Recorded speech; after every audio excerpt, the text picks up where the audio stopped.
כ"א תמוז תשפ"ו. הנושא: האם הזוהר הקדוש מרמז לנו שמלחמת גוג ומגוג תתחיל השבוע? שיחה זאת מבוססת על שיחתו של הרב יקותיאל פיש בקו סוד החשמל 074-796-2213,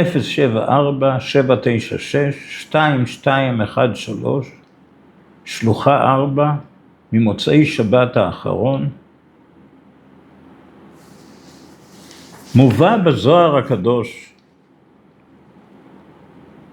וארא ל"ב בתרגום ללשון הקודש: ועתידים בני ישמעאל לעורר מלחמות חזקות בעולם, והתאספו בני אדום עליהם.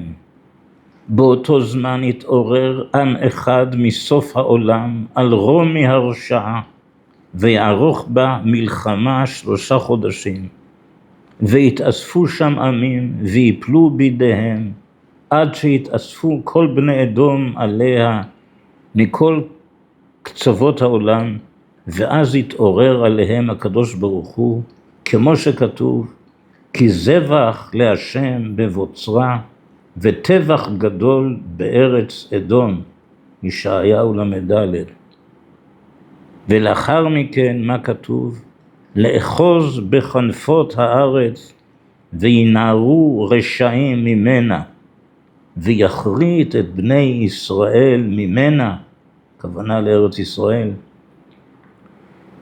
וישבור כל החיילות שלמעלה, את כל שרי מעלה של אומות העולם, ולא יישאר כוח למעלה לשום עם מהעולם, אלא כוח ישראל לבדו, זה שכתוב: השם צילך על יד ימיניך.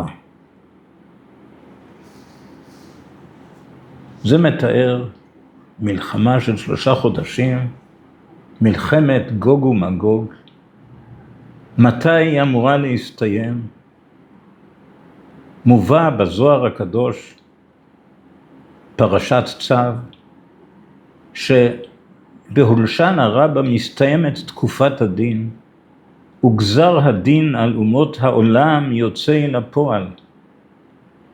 ביום זה התעורר הדין העליון על הגויים שעתידים לעלות אל ירושלים, ושם תתרחש מפלתם. במקביל גם לעם ישראל נגמרת תקופת הדין, שמתחילה בראש השנה דרך יום כיפור להושענא רבה, ועם ישראל מתחיל בברכה כאשר הפתקים המבשרים על גמר הדין יוצאים מבית המלך. בטור אור חיים תצ מובא בשם רב האי גאון: מסורת בידינו שמלחמת גוג ומגוג תהיה בתשרי. בהפטרות היום השני של סוכות, בזכריה, שבת חול המועד ביחזקאל, הן מדברות על מלחמת גוג ומגוג. מסורת בשם רב חיים ויטל ובשם הגאון מווילנה, ששיא המלחמה תתרחש במשך 3 שעות. הרב חיים קניבסקי אמר שזה יהיה לפני הנץ החמה. וזה מה שאנחנו אומרים בהושענות: הושענא 3 שעות, הושענא. היום יותר מובן איך יכולה להיות מלחמה של 3 שעות כשמדובר על פצצות גרעיניות. גם אסונות טבע יכולים להיות קצרים ביותר, אבל זה לא מלחמה. בתהילים כ"ז כתוב: כי יצפנני בסוכו ביום רעה. אומרים המפרשים, מדובר על מלחמת גוג ומגוג. מי שיציל זה הסוכה, מי שישב בסוכה ינצל. גם הגנה פיזית, גם הגנה רוחנית. הממד הכי גרוע שיש, סוכה, כמה קרשים וגג מענפים. הוא זה שיציל. מה שמציל את עם ישראל זה הרוחניות, זה המצוות, זה מה שכוחותינו מסרבים להבין.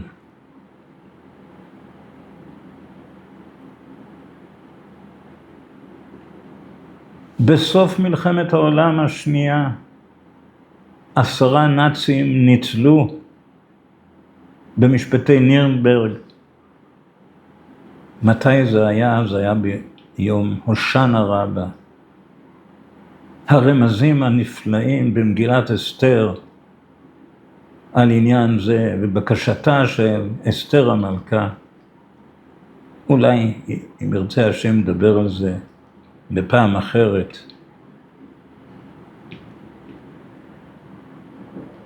הפסוק שהוזכר בזוהר, כי זבח לשם בבוצרה, בהמשך כתוב, כי יום נקם ושילם לריב ציון, ואחרי כמה פסוקים, דרשו מעל ספר השם וקראו, אחת מהנה לא נעדרה.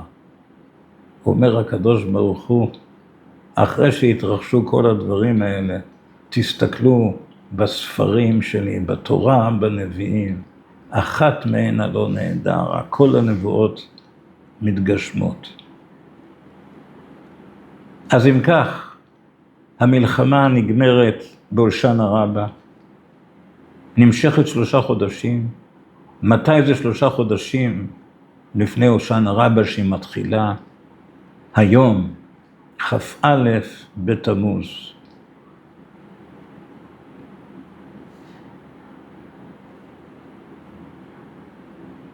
ועוד הערה שראינו בשיחה של הרב פיש בשם הרב לדרמן, היום כ"א בתמוז זה בדיוק 9 ימים אחרי שמיני עצרת.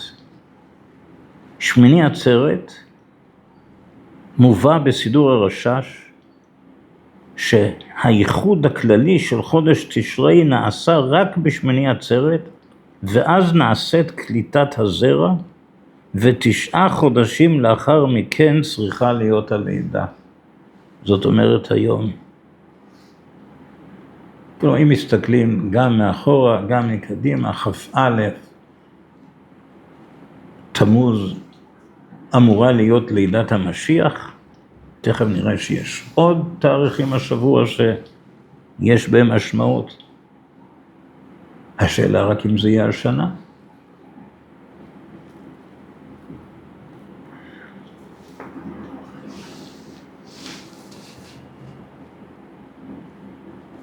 ואם לא נראה את לידת המשיח השבוע, ונשאל למה, אז בקבלת שבת נקבל את התשובה. אנחנו נשיר ביחד. לכו נרננה להשם, נריע לצור ישמענו, וכו' וכו'. בואו נשתחווה ונכרע נברכה לפני השם עושנו, כי הוא אלוקינו ואנחנו עם מריתו וצאן ידו. היום אם בקולו תשמעו. זה הסוד הגדול, היום בקולו תשמעו. כמו שאמר משיח צדקנו בשערי רומי ליהושע בן לוי. יהושע בן לוי, התנא הקדוש, שאל אותו, מתי תבוא? אמר לו היום. הסביר אליהו הנביא שהכוונה היום אם בקולו תשמעו. ועוד על חודש תמוז.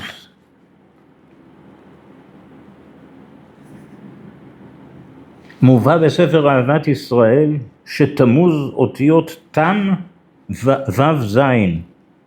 כלומר שהסתיים הפירוד בין האותיות וו וזין שמסמלים את הקדוש ברוך הוא ואת השכינה, ותתחיל הגאולה.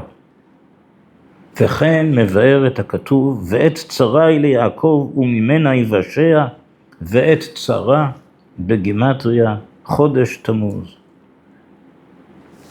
מובא בפירוש הגר"א לתיקוני הזוהר, תיקון כ"א, אני קורא כאן שוב מהשיחה של הרב פיש, כל המבול והמעשה דשליחות יונה מתפרש הכל על הגלות והגאולה. הוא מובא במדרש סדר עולם רבה, פרק רביעי, שנוח שלח את העורב בי' בתמוז, ושלח את היונה בפעם הראשונה בי"ז בתמוז, ושוב שלח את היונה בכ"ד בתמוז. עוד תאריך משמעותי, השבוע. וביום כ"ד בתמוז חזרה היונה לעת ערב עם עלי זית בפיה, וכן מצינו בזוהר, פרשת שלח קס"ה, עלי זית זה מלך המשיח, בנו של דוד, וזהו שרמזה יונה בימי נוח, והנה עלי זית טרף בפיה. יש כאן גם הערה, שזית זה ראשי תיבות י"ז תמוז, וכן מצינו במשנה, מסכת פסחים, זיתום המצרי, שמרמז על תמוז ובין המצרים. יש שם עוד הרבה עניינים בשיחה, תוכלו לשמוע שם. נקווה שנזכה לראות את ביאת המשיח עוד היום,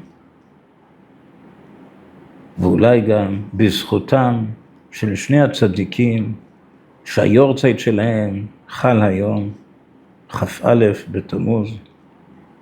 הצדיק משטפנשט, פועל הישועות, העלו את ארונו מרומניה לארץ ישראל בגבעתיים. כשפתחו נדהמו לראות שכל הגוף שלם. וכן הרב יצחק גברא מעג'ור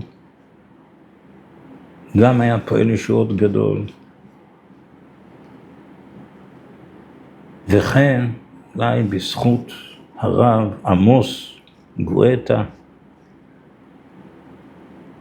שהסתלק לעולמו בצורה טרגית ערב צום י"ז בתמוז. על דמותו ופועלו דברים מסמרי שיער אפשר לשמוע בשלוחה 103 בסוד החשמל, כגון אותו סיפור על חיילים שבאו בבית החולים לבקש ממנו ברכה כשהוא שכב שם, ופתאום הם התחילו לבכות. זאת הדמות שליוותה אותנו במנהרות בעזה ואמרה לנו איפה להיכנס ואיפה לא להיכנס. בברכת ותחזינה עינינו בשובך לציון ברחמים, כל טוב, ברכה והצלחה.